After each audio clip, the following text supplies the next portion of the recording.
विराट नगर के राजा विराट सेन एक बहुत ही बलवान और वीर योद्धा था। उसकी वीरता के चर्चे दूर दूर के राज्यों तक फैले हुए थे।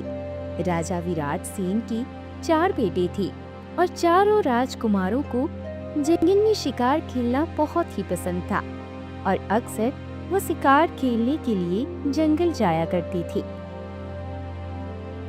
एक दिन राजा ने अपने चारों बेटों को अपने पास बुलाया और उन्हें समझाते हुए कहा, मेरे बेटों, अब तुम चारों जवान हो चुके हो, इसलिए अपनी मर्जी से तुम चाहे जहां पर घूम फिर सकते हो। लेकिन तुम लोग मेरी एक बात को कभी मत भूलना। तुम लोग जब भी शिकार खेलने के लिए जाओ तो हमारे राज्य की दक्षिण दिशा की तरफ कभी मत जाना। गलती से भी कभी दक्षिण दिशा की तरफ अपने घोड़े मत दौड़ाना। अगर भूल कर भी तुम में से कोई राजकुमार राज्य के दक्षिण दिशा की तरफ चला गया तो वह किसी बड़े संकट में फंस जाएगा। राजा के चारों बेटों ने अपने पिता की बात को बड़े ध्यान से सुना और फिर राज्य की दक्षिण दिशा की तरफ न जाने का वचन देते हुए कहा, पिताजी, आप बिल्कुल भी चिंता मत कीजिए। हम आपकी बात को हमेशा याद रखेंगे और कभी भी राज्य के दक्षिण में शिकार खेलने के लिए नहीं जाएंगे। इस तरह से कई दिन गुजरे। चारों राजकुमार अपने पिता के द्वारा बताई गई दिशाओं में ही शिकार खेलने के लिए जाते थे। वह कभी भी राज्य की दक्षिण दिशा की तरफ नहीं गए। इस प्रकार वह कई दिनों तक शिकार खेलते रहे। एक दिन की बात है जब राजा के चारों बेटे जंगल में शिकार खेलने के लिए गए। पूरा दिन वहां शिकार ढूंढते रहे, लेकिन उन्हें कोई भी शिकार नहीं मिला। अब शिकार ढूंढते ढूंढते शाम हो चुकी थी, तो चारों राजकुमार पूरा दिन जंगल में भटकने के बाद उन्हें कोई शिकार नहीं मिला। इस बात से वे लोग बड़े ही निराश थे। भैया, एक बात जो मुझे बहुत ही परेशान कर रही है कि हमारे पिताजी ने हमें कभी भी शिकार पर जाने से मना नहीं किया, लेकिन फिर भी पिताजी ने हमें राज्य की दक्षिण दिशा में शिकार खेलने से क्यों मना किया है? आखिर इसमें क्या रहस्य है? पिताजी ने हमें ऐसा कहा है तो जरूर इसके पीछे कोई बहुत बड़ी बात है। मुझे तो लगता है कि पिताजी ने बाकी तीनों दिशाओं के राजाओं को तो हरा दिया है, लेकिन वह दक्षिण दिशा की तरफ जो राज्य है उसके राजा से जरूर हार गए होंगे, इसलिए उन्होंने हमें दक्षिण दिशा में जाने से मना किया है। नहीं भाई, ऐसा नहीं हो सकता। भैया, मुझे तो ऐसा ही लगता है कि हमारे पिताजी दक्षिण दिशा की तरफ जो राजा है उनसे युद्ध में हार गए हैं और उसी राजा के डर से हमारे पिताजी ने हमें वहां जाने से मना किया है। मेरा तो मानना है कि हमें कल सुबह राज्य के दक्षिण दिशा में जाकर देखना चाहिए और इस भेद का पता लगाना चाहिए। वैसे भी हम चारों युद्ध कला में माहिर हैं और हमारी वीरता के सामने भला कौन टिक पाएगा? बल्कि ऐसा करने से राज्य में हमारी प्रशंसा और भी होगी। छोटे राजकुमार की बातें सुनकर बड़े भाइयों को भी यही लगने लगा कि शायद उनके पिता सचमुच दक्षिण दिशा की तरफ वाले राजा से युद्ध में हार गए। तब बड़े भाई ने कहा, ठीक है, कल हम सभी दक्षिण दिशा के जंगल में जाएंगे और इस बात का पता लगाएंगे कि क्या सचमुच हमारे पिता किसी राजा से युद्ध में हार गए हैं। इस तरह से वह चारों भाई इस बात के लिए तैयार हो गए। यह बात तय करने के बाद चारों राजकुमार अपनी महल पे वापस लौट आए।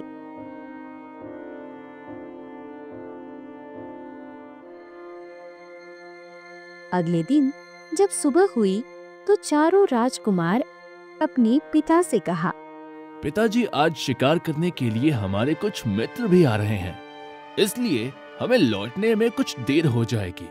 अगर हमें ज्यादा देर हो गई तो आप चिंता मत कीजिएगा। ठीक है बेटो, जैसे तुम्हारी मर्जी। मुझे तुम चारों की वीरता पर पूरा विश्वास है। फिर भी तुम यह कोशिश करना कि जल्द ही वापस लौट आएं। इसके बाद वह चारों भाई अपनी अपने घोड़ों पर बैठकर शिकार करने के लिए चल पड़े।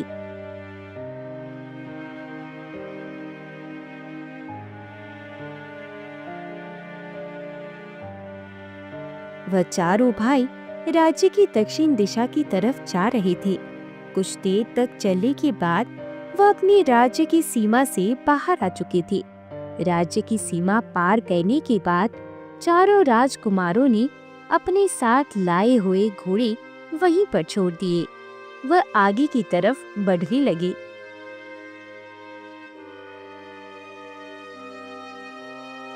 चारों भाई पैदल पैदल चलते हुए जंगल के रास्ते पर बढ़े चले जा रहे थे। जब वे लोग बहुत दूर निकल आए तो वहाँ पर जंगल और भी ज्यादा घना होता जा रहा था। पैदल चलते चलते चारों राजकुमारों को बहुत जोर से प्यास लगने लगी थी। तब चारों राजकुमार एक छायादार पेड़ के नीचे बैठ गए। उनकी प्यास अब बढ़ती ही जा रही थी। जंगल में उन्हें कहीं पर भी पानी नहीं मिला।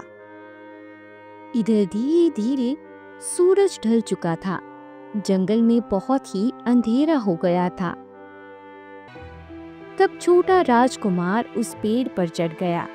उसे जंगल में ही थोड़ी दूरी पर एक घर दिखाई दिया। यह एक कच्चा घर था। उसके बाहर आग भी जल रही थी। छोटे भाई ने जब घने जंगल में एक घर देखा तो झट से वह पेड़ से नीचे उतरा और अपने बड़े भैया से कहने लगा, भैया आप चिंता की कोई बात नहीं, आपकी प्यास अब बुझने ही वाली है। तुमने ऐसा क्या देख लिया जो तुम इतने खुश नजर आ रहे हो? भैया मैंने देखा कि यहाँ से कुछ ही दूर पर एक कच्चा मकान है और वहाँ पर आग भी जल रही है। अगर हम चारों उस घर तक पहुँच जाएं, तो वहाँ पर हमें पानी जरूर मिल सकता है। छोटे भाई की यह बातें सुनकर सभी लोग बहुत ही खुश हुए।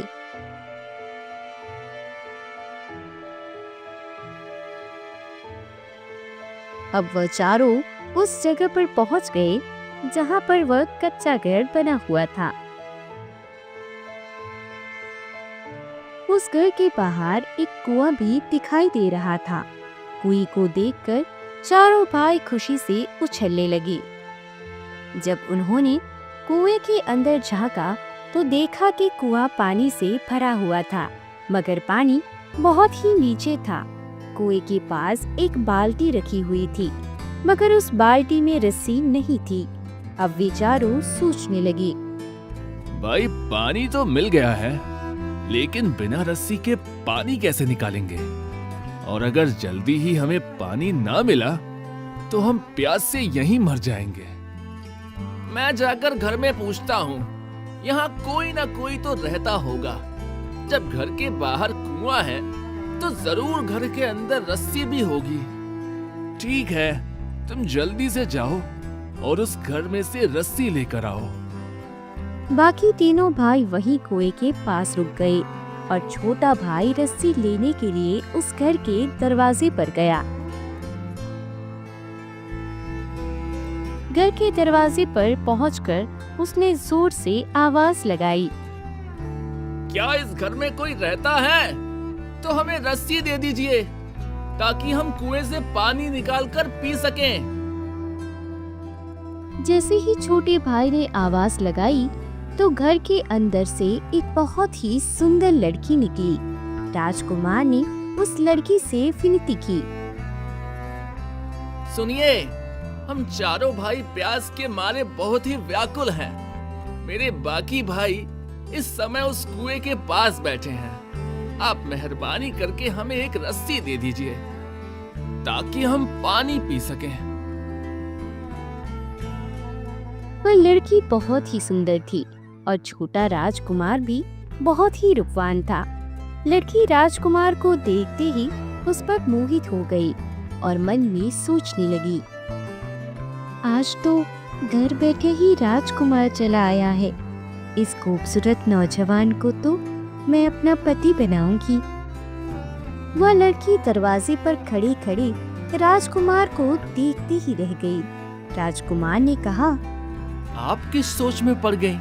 अगर आपके पास रस्सी है तो मुझे दे दीजिए। ठीक है, तुम यहीं पर रुको, मैं अपनी बड़ी बहन से पूछ कर आती हूँ।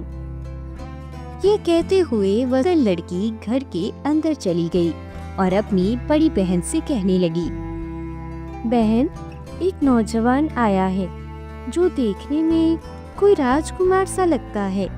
वह दरवाजे पर खड़ा है और रस्सी मांग रहा है। बेचारे का प्यास की मारे बुरा हाल है। इतनी बात सुनकर उसकी बड़ी बहन भी दरवाजे पर आ गई और राजकुमार को देखने लगी। तब राजकुमार ने कहा, देवी जी, अगर आपके घर में रस्सी है तो कृपया करके दे दीजिए ताकि हम चारों भाइयों के प्राण बच जाएं। छोटे भाई की बात सुनकर वो लड़की कहने लगी, रस्सी तो आपको हमारे पास मिल जाएगी, मगर आप लोगों को हमारी एक शर्त माननी पड़ेगी।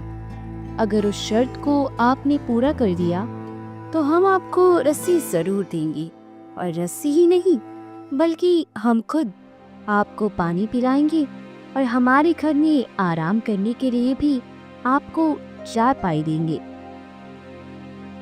ठीक है, आप रुकिए, मैं पहले अपने बाकी भाइयों से पूछ लेता हूँ।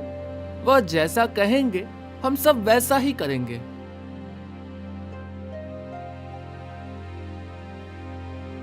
छोटा भाई भागता हुआ अपने बाकी भाइयों के पास आया और उन्हें सारी बात बताई।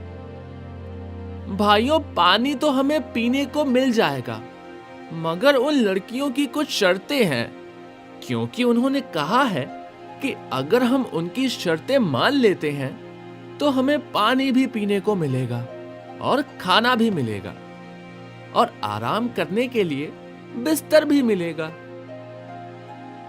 असल में चारों राजकुमार बहुत ही प्यासे थे। उन्हें उस समय कुछ भी सोच नहीं रहा था। वह तो बस पानी पीकर अपनी जान बचाना चाहती थी।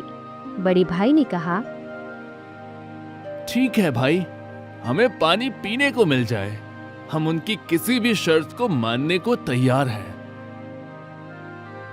इस तरह से अपने तीनों भाइयों की रजामंदी लेकर छोटा भाई वापस उस घर के दरवाजे पर आ गया और कहने लगा, हमारे जो बड़े भैया हैं वह आपकी हर शर्त मानने को तैयार हैं, लेकिन आप जल्दी से हमें पानी पिला दीजिए और यह भी बता दीजिए कि आपकी शर्त क्या है। नौजवान, हमारी शर्त यह है कि हम 4 बहनें हैं और हम चारों बहनें बहुत ही सुंदर है। अभी तक हम कुंवारी हैं, क्योंकि आज तक हमें तुम्हारे जैसे सुंदर और बलवान पुरुष मिले ही नहीं। अगर तुम चारों भाई हम चारों बहनों से विवाह कर लो तो हम तुम्हें अपने घर में बिठाकर पानी भी पिलाएंगे, स्वादिष्ट खाना भी खिलाएंगे और आराम करने के लिए नरम मुलायम बिस्तर भी मिलेगा। राजकुमार हैरानी से उस लड़की की बात सुनता रहा और फिर सोचने लगा, यह कैसी शर्त है भला? बिना माता पिता की आज्ञा के हम चारों भाई शादी कैसे कर सकते हैं भैया? छोटा राजकुमार वापस अपने भाइयों के पास आया और उन्हें ये अजीब सी शर्त बताई। भैया, वे 4 बहनें हैं और हमें उन चारों बहनों से शादी करनी होगी, तभी हमें पानी पीने को मिलेगा, नहीं तो हमें प्यासा ही मरना पड़ेगा। सुनो भाइयों, अगर हम जीवित रहेंगे तभी तो हमारा विवाह हमारे पिताजी की इच्छा के अनुसार हो सकेगा, क्योंकि अगर जल्दी ही हमें पानी ना मिला तो हम वैसे भी प्यासे ही मर जाएंगे। अब जो भी होगा देखा जाएगा, पहले पानी पीकर अपनी प्यास बुझा लेते हैं। उसके बाद सोचेंगे कि पिताजी से क्या कहना है। और वैसे भी हम राजकुमार हैं, हम एक नहीं बल्कि कई विवाह कर सकते हैं। मुझे तो लगता है कि इसमें कोई समस्या की बात नहीं है, इसलिए पहले इन लड़कियों की बात मानकर हमें पानी पीकर अपनी जान बचानी चाहिए। अब चारों राजकुमार उन चारों सुंदर लड़कियों से शादी करने के लिए तैयार हो गए थे। वे सभी उन लड़कियों की पास गए और कहा, हम चारों भाई आप चारों बहनों से विवाह करने के लिए तैयार हैं। कृपया करके आप हमें पानी पिला दीजिए। यह सुनकर वो चारों बहनें बहुत ही खुश हुई और फिर उन्होंने बड़े ही प्यार से चारों राजकुमारों को पानी पिलाया। पानी पिलाने के बाद जब चारों भाइयों की जान में जान आई, तो उसके बाद उन लड़कियों ने झटपट बहुत ही अच्छे अच्छे पकवान बनाए और चारों भाइयों को भरपेट खाना खिलाया। खाना खा लेने के बाद लड़कियां उन राजकुमारों से कहने लगी, हमने आपको खाना भी खिला दिया और पानी भी पिला दिया। अब हम विवाह की तैयारी करती हैं और आप भी विवाह करने के लिए तैयार हो जाइए। जिस चीज की हमें जरूरत थी वो तो हमें मिल गई।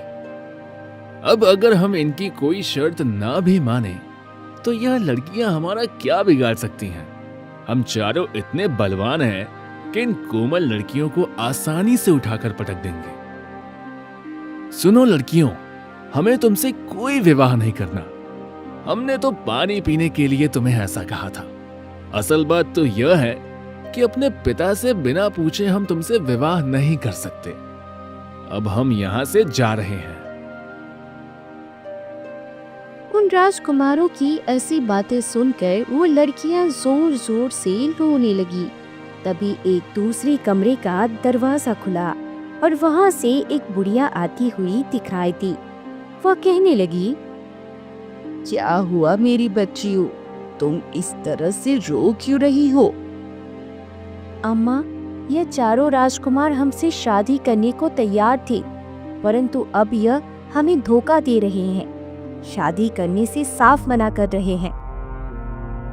यह सुनकर बुढ़िया ने चारों राजकुमारों की तरफ गुस्से से देखा और फिर अगले ही पल जोर जोर से हंसने लगी। असल बात तो यह थी कि यह बुढ़िया एक जादूगरनी थी और वह चारों लड़कियां इसकी बेटियां थी। तब बुढ़िया ने राजकुमार से कहा, अगर तुमने मेरी फूल जैसी बेटियों की बात नहीं मानी तो अभी के अभी मैं तुम सबको बकरा बना दूंगी।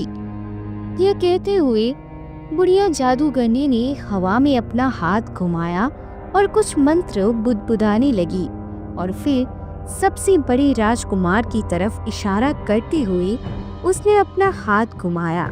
अगले ही पल सबसे बड़ा भाई एक बकरे में बदल गया। यह देखकर बाकी तीनों भाई हक्के बक्के रह गए और डर की मारी थर थर कांपने लगी।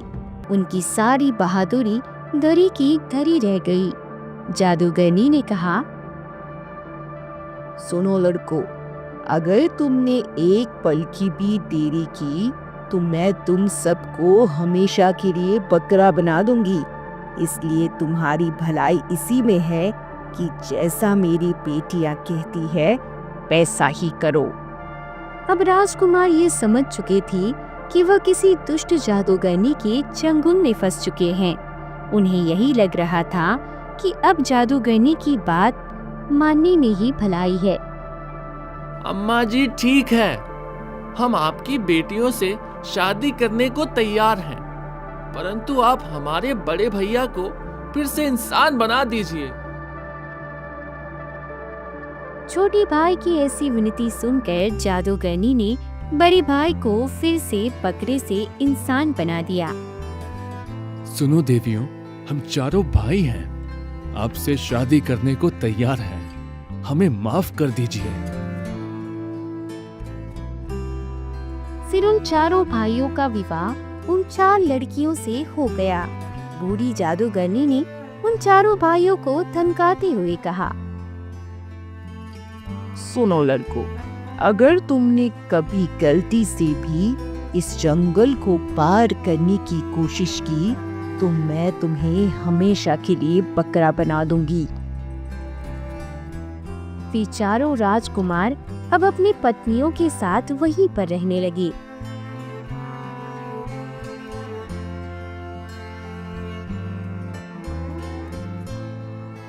यहाँ पर भी चारों राजकुमार अक्सर शिकार खेलने के लिए जंगल में जाया करते थे, परंतु कभी भी वह उस जंगल की सीमा से बाहर नहीं जा सके, क्योंकि बूढ़ी जादूगरनी का खतरा हर समय उन पर बना रहता था।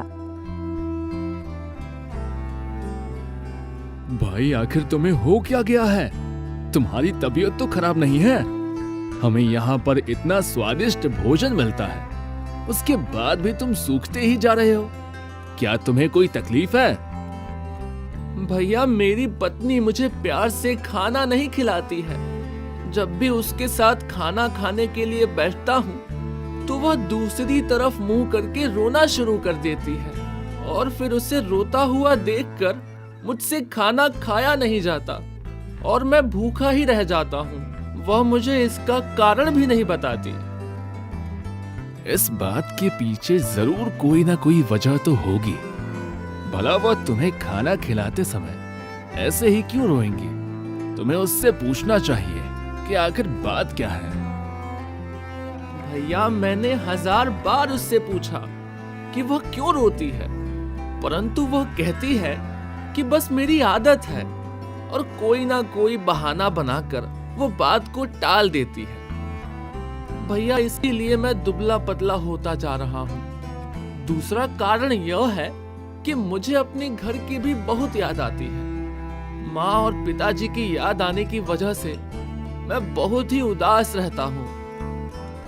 ठीक है भाई, आज जब तुम्हारी पत्नी तुम्हें खाना खाने के लिए दे तो तुम अपनी पत्नी से कहना कि मुझे तुम अपने रोने का कारण बताओ, नहीं तो मैं खाना नहीं खाऊंगा और यूं ही भूखा मर जाऊंगा। नहीं भैया, मुझे भूखा नहीं मरना। मैं तो पहले ही इतना कमजोर हो चुका हूँ। एक दिन भी अगर मैं भूखा रह गया तो मर ही जाऊंगा। अरे मूर्ख, तुझे सच में भूखा मरने नहीं कहा है। तुझे तो सिर्फ उस समय नाटक करना है और यह भेद पता करना है कि वह तेरे खाना खाते समय रोती क्यों है। अब यह बात छोटे भाई की समझ में आ चुकी थी।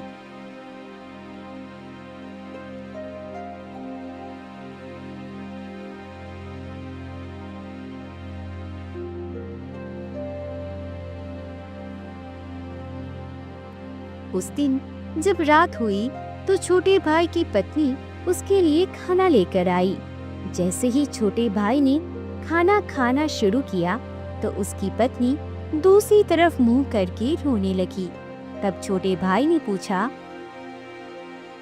नहीं, आज अगर तुमने मुझे यह बात नहीं बताई तो मैं भूखा ही मर जाऊंगा और अन्न का एक दाना भी नहीं खाऊंगा। नहीं राजकुमार, मैं तो बस यूं ही रोती हूँ। यह तो मेरी आदत है। आप कृपया करके अपना खाना खा लीजिए। नहीं, आज अगर तुमने मुझे यह बात नहीं बताई तो मैं भूखा ही मर जाऊंगा और अन्न का एक दाना भी नहीं खाऊंगा। नहीं पतिदेव, आप ऐसा मत कीजिए। अगर आप मर जाएंगे तो मेरा क्या होगा? मैं तो आपसे बहुत ही प्रेम करती हूँ। अगर आप नहीं मानते तो मैं आपको अपनी रोने का कारण बता ही देती हूँ। राजकुमार, जैसा कि आपको पता है कि हमारी माँ एक जादूगरनी है और वह अपनी जादू के बल पर कुछ भी कर सकती है, परंतु एक दूसरा सच भी है। वो ये है कि वह अपनी जादुई शक्तियों को बढ़ाने के लिए इंसानों की बलि देती है, और आने वाली अमावस्या की रात को वह आप चारों में से किसी एक भाई की बलि देगी और एक एक करके आप चारों भाइयों की बलि दे देगी। वह अपनी जादुई शक्तियों को और ज्यादा बढ़ाने के लिए ऐसा करती है, नहीं तो उसकी जादुई शक्तियाँ खत्म होने लगती है। मेरी तीनों बड़ी बहनें इस काम में मेरी माँ की सहायता करती है, परंतु मुझे ऐसा करना बिल्कुल भी अच्छा नहीं लगता। बस मैं इसीलिए हो रही थी कि जब एक एक करके आप चारों भाइयों की बलि दे दी जाएगी तो फिर मेरा क्या होगा। मैं तो आपसे सच्चा प्रेम करती हूँ और आपके साथ ही अपना जीवन गुजारना चाहती हूँ। इस बात को लेकर मैं हमेशा चिंता में रहती हूँ कि मेरी बहनें और मेरी माँ के कारण आप मुझसे दूर हो जाओगे। इसका मतलब यह हुआ कि मेरे और मेरे भाइयों के प्राण संकट में हैं। क्या तुम्हारी माँ और बहनों से बचने का कोई रास्ता नहीं है?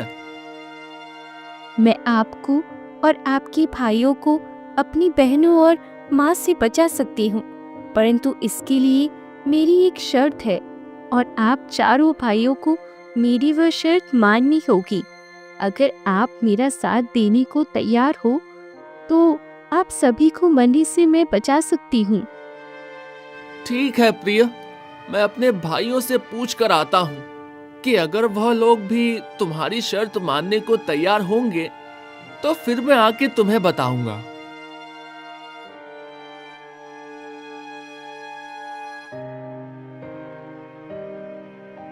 इसके बाद छोटा राजकुमार जब अपने भाइयों के साथ जंगल में शिकार खेलने के लिए गया तो मौका पाकर वह अपने भाइयों से कहने लगा, बड़े भैया, मेरी बात ध्यान से सुनिए। मेरी पत्नी ने मुझे बताया है कि वह क्यों रोती है। उसके रोने का कारण यह है कि बूढ़ी जादूगरनी किसी भी समय एक एक करके हम सभी भाइयों की बलि दे सकती है। ऐसा वह अपनी जादुई शक्तियों को बढ़ाने के लिए करती है। तो भाई, इस संकट से बचने का कोई ना कोई उपाय तो होगा। तुम अपनी पत्नी से इस बारे में पूछो कि क्या हम यहाँ से बचकर भाग सकते हैं।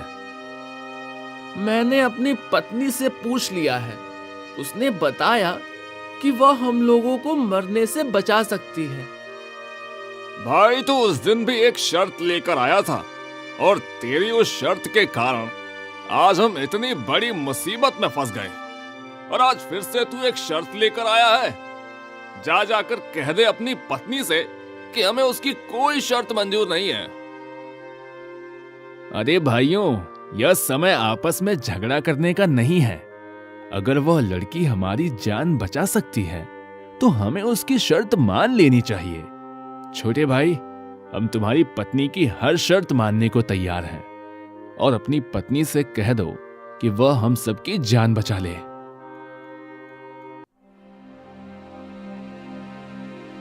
तब छोटा भाई अपने कमरे में गया और अपनी पत्नी से कहने लगा, मेरे बड़े भैया ने कहा है कि हमें तुम्हारी सारी शर्तें मंजूर हैं। अब तुम यह बताओ कि हमें क्या करना होगा। तुम्हारी शर्त क्या है? पतिदेव, मेरी सिर्फ एक ही शर्त है। वो ये है कि मैं आपके साथ अपना जीवन बिताना चाहती हूँ। मरते दम तक मैं आपके साथ रहना चाहती हूँ।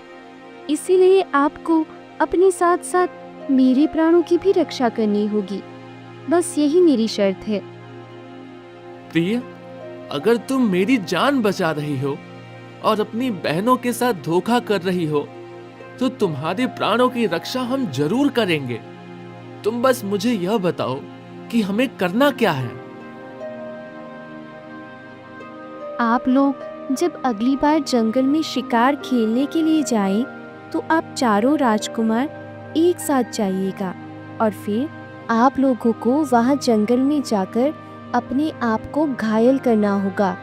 वापस आकर जब मेरी बहनें और माँ आपसे यह पूछे कि जंगल में ऐसा क्या हुआ और आप लोग घायल कैसे हुए, तब आप यह बात बताना कि जंगल में कुछ लुटेरे आए थे और वह बहुत ही तेज दौड़ने वाले घोड़ों पर सवार थे। उन लुटेरों ने आप पर हमला कर दिया और आपको घायल कर दिया और फिर वह घोड़े दौड़ते हुए यहाँ से चले गए। आप लोगों ने उनका पीछा किया, परंतु वे लोग बड़ी ही तेज दौड़ने वाले घोड़ों पर सवार थे अगर आप लोगों के पास भी तेज दौड़ने वाले घोड़े होते तो आप उनका पीछा करके उन्हें अच्छा सबक सिखा देते। तब मेरी बहनें आपसे पूछेंगी कि क्या आप ये चाहते हैं, तब आपको बोलना है कि हमें आपके तेज दौड़ने वाले घोड़े दे दीजिए, और मेरी बहनें आपको तेज दौड़ने वाले घोड़े दे देंगी।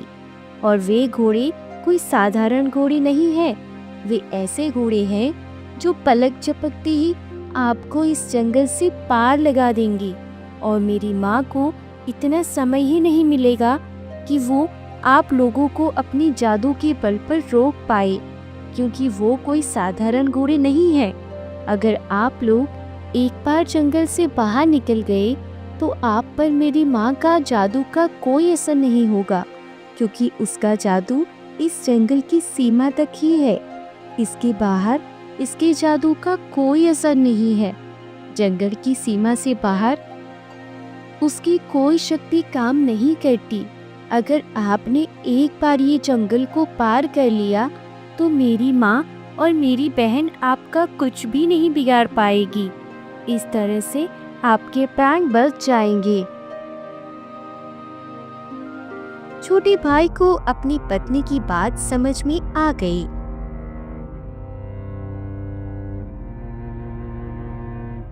और वह तुरंत अपने भाइयों के पास गया और उनको सारी योजना समझा दी।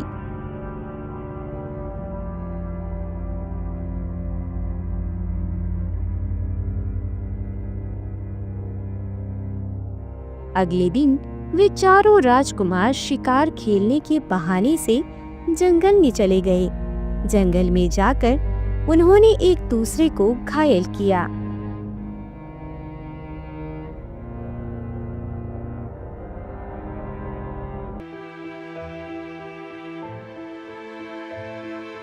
इसके बाद वे घर वापस आ गए। उनकी पत्नियों ने जब यह देखा कि उनके पति बुरी तरह से घायल हो गए हैं तो वे पूछने लगी, अरे आपकी ऐसी हालत किसने की? इस जंगल में ऐसी किसकी हिम्मत जो हमारे पतियों के साथ ऐसा करे? जंगल में आज लुटेरे आ गए थे। उनके पास बहुत ही तेज दौड़ने वाले घोड़े थे। उन्होंने हम पर हमला किया और हमें घायल कर दिया, और फिर अपने घोड़े दौड़ाते हुए सरपट वहां से दौड़ गए। अगर हमारे पास भी तेज दौड़ने वाले घोड़े होते तो आज हम उनका पीछा करके उन्हें आज अच्छा सबक सिखा सकते, परंतु हम तो पैदल थे, इसलिए हम उनसे हार गए। अगर ऐसी बात है तो हम अपनी माँ से कहकर लुटेरों को आपके कदमों में पटक सकती हैं। नहीं प्रिय, ऐसा करना ठीक नहीं, क्योंकि तुम्हारी माँ एक औरत है, और अगर वह हमारे दुश्मनों को दंड देगी तो इससे हमारी बदनामी हो जाएगी। सब लोग यही कहेंगे कि राजकुमार तो बहुत ही डरपोक है, जो अपने दुश्मनों को किसी औरत से पिटवाता है। अच्छा, तो हम आपकी कैसे सहायता कर सकते हैं? तुम इतना करवा दो कि तुम्हारे पास जो तेज दौड़ने वाले घोड़े हैं वह हमें दिलवा दो, ताकि अगर दोबारा से वह लुटेरे हम पर हमला करें तो हम उनका पीछा आसानी से करके उन्हें खत्म कर सकें, और घोड़े मिल जाने पर हम तुम्हारे लिए बढ़िया से बढ़िया शिकार भी करके ला सकेंगे। ये ठीक कह रही हैं। इन लोगों को घोड़े दे देनी चाहिए। बहन, हमारे पास जो सबसे तेज दौड़ने वाले घोड़े हैं वह इन लोगों को दे दो।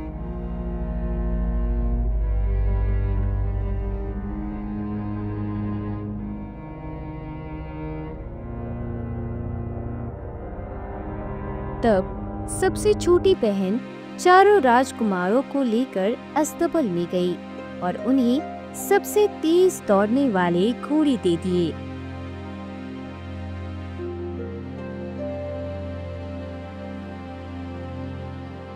अगले दिन चारों राजकुमार उन घोड़ों को लेकर जंगल में शिकार खेलने के लिए गए, तो छोटी बहन भी सबसे नजरें छुपाकर उनके साथ चली गई।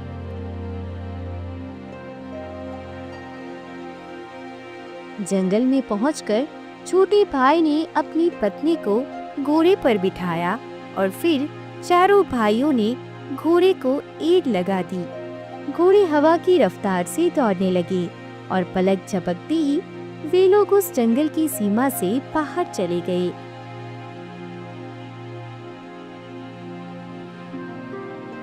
अब वह चारों भाई और सबसे छोटे भाई की पत्नी बिल्कुल सुरक्षित जंगल से बाहर निकल चुके थे। बुढ़िया जादूगरनी को इतना समय ही नहीं मिला कि वह उन चारों भाइयों का बाल भी बांका कर सके।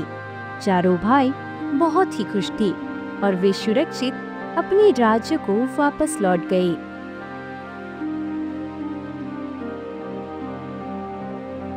जब वे लोग महल में वापस लौटे तो उनके माता पिता उन्हें देखकर बहुत ही खुश हुए थे। छोटा भाई भी अपनी पत्नी के साथ बहुत ही खुश था और इस तरह से चारों राजकुमार सुरक्षित अपने महल में वापस लौट आए।